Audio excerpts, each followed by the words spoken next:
Halo, selamat datang di podcast UMKM, podcast yang nggak punya studio, alat seadanya, tapi modal nekat. Cuas. Assalamualaikum warahmatullahi wabarakatuh. Selamat malam, selamat siang, selamat sore, dan selamat pagi untuk yang nonton, tergantung waktunya sih. Nah, kali ini gua Obi kedatangan tamu spesial. Irgi Kurniawan. Halo guys. Jadi Irgi ini adalah salah satu mahasiswa Fakultas Hukum ya? Fakultas Hukum. Di mana? Di Universitas Nahdlatul Ulama Indonesia. Nah, ini salah satu contoh mahasiswa yang keren nih guys. Karena mahasiswa hukum ya, setahu gua itu dia tuh selain peka terhadap ilmu sosial, dia juga peka dan teliti dalam peraturan-peraturan yang ada di negara, apalagi di Indonesia, karena kan secara nggak langsung ya, Indonesia itu kan negara hukum gitu kan, udah pasti berjalannya suatu negara itu dilandasi dan dipayungi oleh landasan hukum. Betul nggak sih kayak gitu? Betul. Terus di Indonesia ini hukum itu berarti mengikat Secara struktural ya.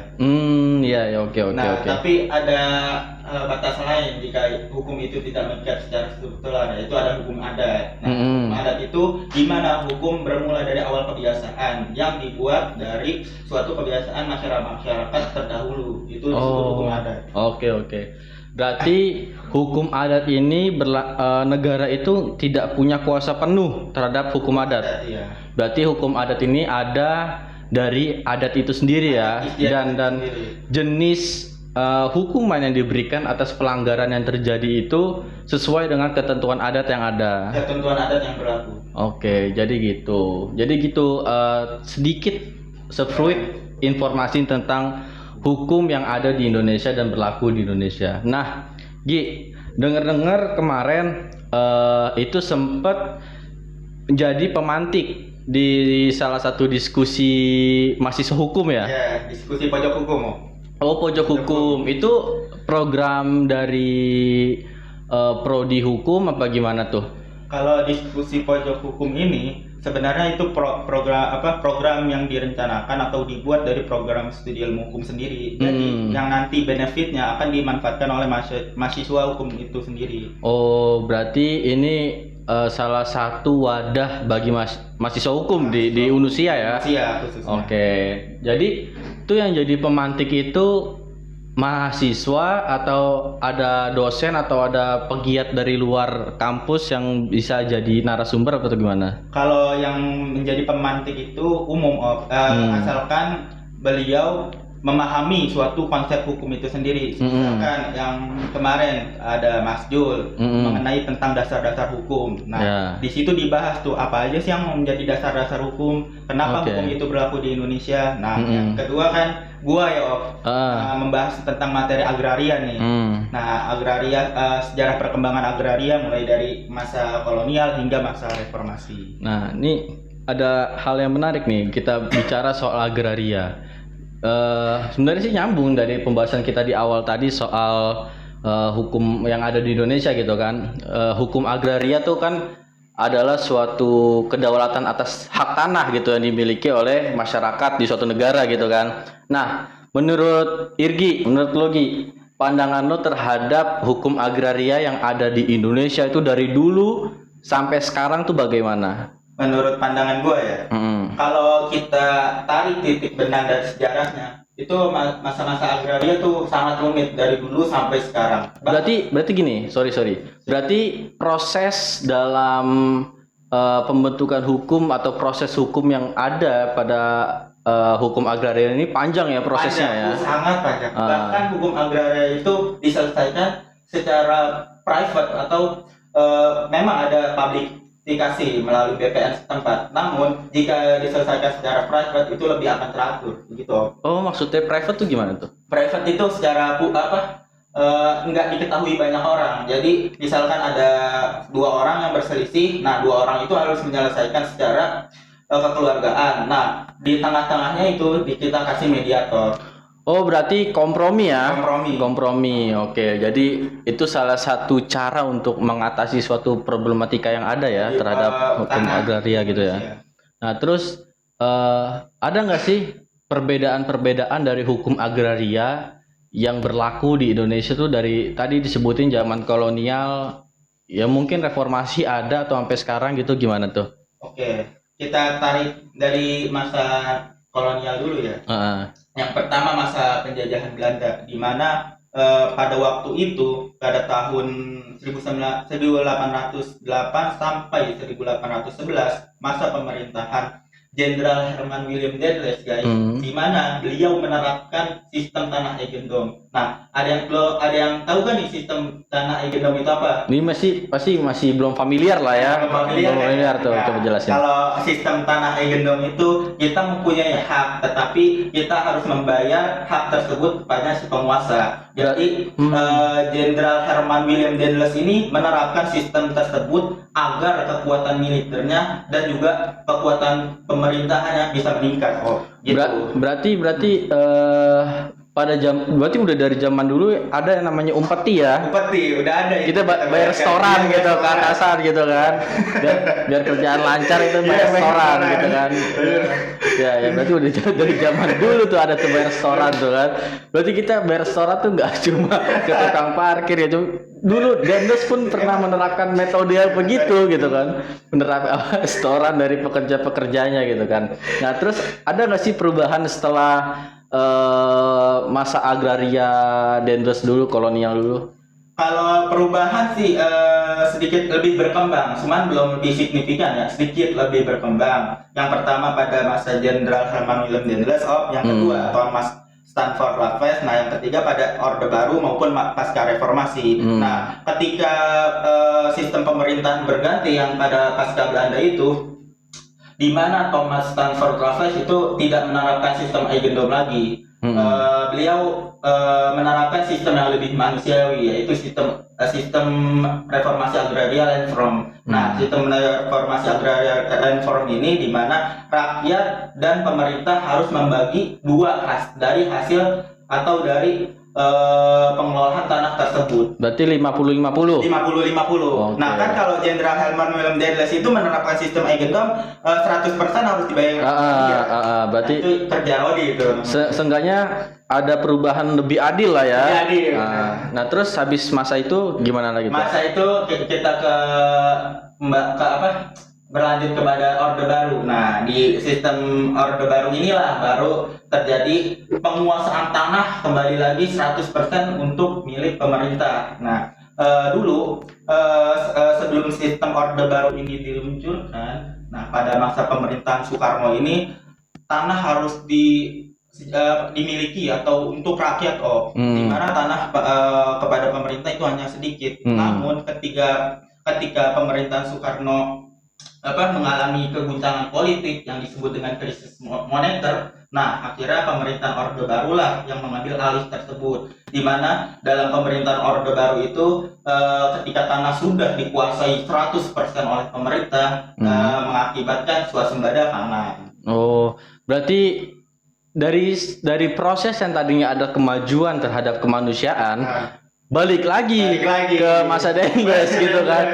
Tapi bedanya sekarang dipegang oleh pemerintah gitu. Pemerintah kerasukan Dendels apa gimana sih? Kita nggak ngerti gitu kan sama pemerintah saat itu Orde Baru ya. Jadi sikap otoriter yang diterapkan oleh Soeharto itu juga berpengaruh terhadap kepemilikan lahan rakyat gitu kan, terhadap agraria rakyat. Seharusnya sistem yang udah baik gitu kan, udah agak manusiawi yang diterapkan oleh tadi yang kedua apa? Thomas Stanford. Terus dilanjutkan oleh Soekarno gitu kan, dengan perluasan yang lebih banyak lagi kepada rakyat, dibalikan lagi ke Soeharto gitu. Nah, gimana tuh? Itu yang tadi saya bilang guys, karena ada terjadi krisis moneter. Oh, berarti sistem perekonomian di Indonesia tuh berguncang. Berarti secara nggak langsung ada dampak dari politik dan ekonomi ya, yang saat itu sedang berlangsung gitu kan. Karena gambaran awam gua nih, kalau kayak gitu berarti kan secara gak langsung pada saat itu rakyat itu kan belum mampu untuk menguasai tanahnya untuk lebih produktif gitu. Ya, Makanya betul. makanya diambil alih oleh negara gitu kan untuk mungkin di apa ya dikelola agar lebih baik gitu. Tapi kenyataannya tuh bener begitu apa enggak? Atau malah ada perampasan kembali dari tanah rakyat kepada negara gitu? Kita mengacu pada Undang-Undang Dasar 1945 bahwa pasal 33 Undang-Undang Dasar 1945 bahwa tanah, air, bumi dan ruang angkasa itu dikuasai oleh negara dan dipergunakan untuk kemakmuran rakyat. Nah, jadi pengelolaan tanah itu harus dikuasai oleh negara dan dipergunakan untuk kemakmuran rakyat gitu, guys. Berarti negara ini maruk juga ya sebenarnya ya. Sampai tanah apa udara itu dimiliki oleh negara gitu. Enggak, sebenarnya negara nggak marah, Bang. Oh iya. Karena apa? Karena kalau dimiliki oleh perseorangan, monopoli politik akan terjadi di situ. Oh, Semisal Obi yang boleh menguasai lahan nih sekitar 1.000 hektar. Nah, Obi harus menyelesaikan bagaimana cara dia menaruh kerja-kerja pada sistem masyarakat yang tidak mempunyai SDM yang unggul gitu. Gitu, oke. Berarti ya semacam pemerataan lah ya. Pemerataan. Dan juga agar produk yang dihasilkan dari tanah-tanah tersebut tuh bisa dikembangkan dan Betul. dimanfaatkan gitu kan. Nah, terus ada nggak sih undang-undang legal formal gitu yang mengatur soal kedaulatan atau agraria gitu, reforma agraria yang ada di Indonesia gitu? Ada. Yang pertama ada Undang-Undang Pokok Agraria, yaitu Undang-Undang Nomor 5 Tahun 1945. Nah, di dalam undang-undang ini mengatur tentang reformasi agraria nih, bagaimana tanah dikuasai, bagaimana hak milik itu tanah dapat diperjuangkan, dan bagaimana sistem penyelenggaraan tanah tersebut. Nah, yang kedua kita tarik dari garis atas sampai garis bawah, yaitu TAP MPRS Nomor 9 Tahun 2001. Oh, itu turunan dari UPA, guys. Itu isi dari TAP MPR itu apa tuh kira-kira? Yang pertama, tanah harus dikuasai oleh rakyat. Setidaknya jika tidak dikuasai rakyat, negara harus membantu dalam mengkonfirmasikan atau membangun infrastruktur yang sesuai dengan kebutuhan rakyat. Oke, itu menarik. Nah, itu dari TAP MPR berarti nggak berubah sampai sekarang ya? Sampai sekarang. Berarti seharusnya sampai sekarang itu kedaulatan agraria yang dipegang oleh masyarakat itu tidak jauh beda dengan sebelum-sebelumnya kan. Malah aturan fenomena sosial yang terjadi sekarang di masyarakat itu ya. Banyak isu-isu berkembang bahwa pemerintah ini mengambil alih lagi tanah-tanah adat bahkan yang dimiliki oleh masyarakat setempat atau juga perampasan tanah-tanah sengketa. Nah, itu lagi berkembang isu-isu itu. Jadi negara ini sekarang dipandang sebagai alat monopoli untuk mengambil hak-hak aset atau perampasan aset yang ada, baik itu secara lahan atau yang udah jadi bentuk bangunan atau segala macam ya, itu dibalikin lagi ke negara dengan ya macam banget dalihnya lah ya. namanya juga state gitu kan. Dia mempunyai alat propaganda yang yang luas gitu kan. Ya, karena ada secara teori Anthony Giddens gitu kan, bahwa alat propaganda terbaik yang ada itu ya negara. Karena mereka mempunyai semua alat yang ada gitu kan. Betul sekali. Dari ya semuanya adalah pokoknya negara itu susah guys, nyalahin negara itu sumpah. Susah nyalahin negara itu. Nah, yang tadi sempat gue singgung tuh Gi, soal negara mulai lagi merampas aset-aset yang ada, bahkan aset adat kan. Nah, tentang fenomena rempang yang sekarang lagi kenceng-kencengnya nih, gimana tanggapannya? Kalau menurut tanggapan gua ya, tanah rempang itu sebenarnya udah viral dari dulu, bukan dari sekarang. Bahkan di tahun 2007 itu PT Megamart Group Indonesia dan pemerintah itu satu lagi guys, dan masyarakat adat berkonflik untuk mengambil tanah rempang tersebut. Kenapa berkonflik? Karena yang pertama, masyarakat adat sebagaimana masyarakat adat itu sudah menempati bahkan di puluhan tahun dari turun penurunnya tuh ditempati, yang dimana tanah Rempang ini mau diambil pemerintah guys.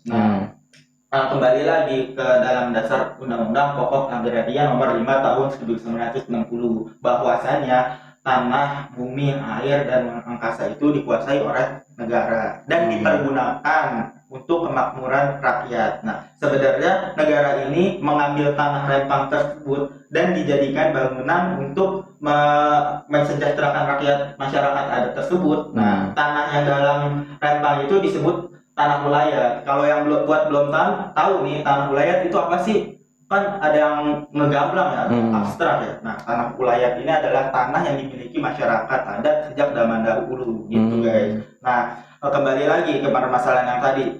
Gimana sih cara menyelesaikannya? Nah, mau nggak mau ketika pemerintah ingin mengambil tanah masyarakat adat itu yang sudah dimiliki bahkan ribuan tahun, pemerintah harus membayar biaya ganti rugi. Nah, setidaknya harus memberikan lokasi yang lebih nyaman, bangunan yang lebih baik, dan juga pemberdayaan sumber daya masyarakat Rempang yang lebih unggul. Nah, terus dari isu-isu yang berkembang nih terkait penyelesaian konflik tersebut, ada yang bilang kalau penyelesaian ini sebenarnya udah selesai dengan cara kekeluargaan.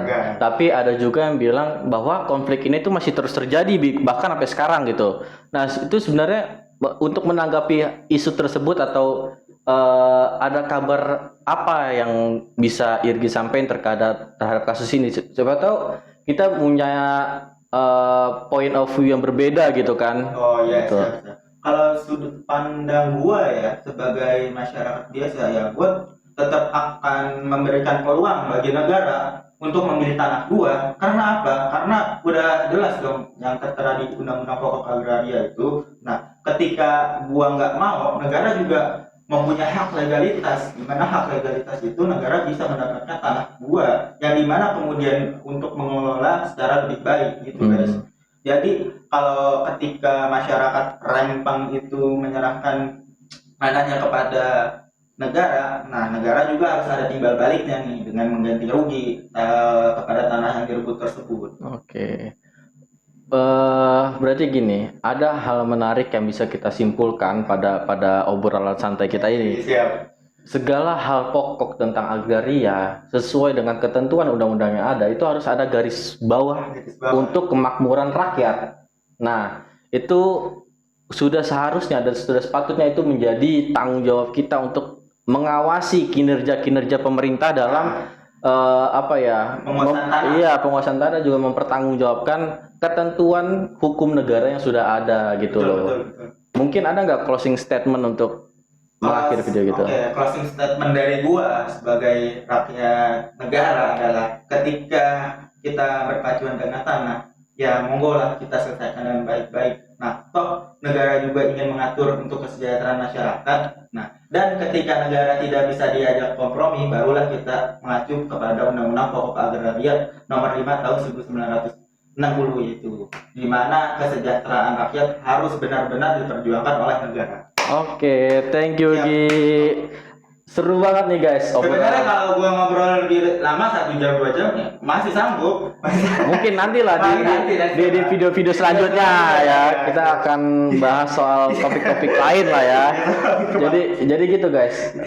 See you di next video di podcast UMKM. Jangan lupa like, comment, subscribe dan juga nyalain lonceng notifikasi. Oke. See you.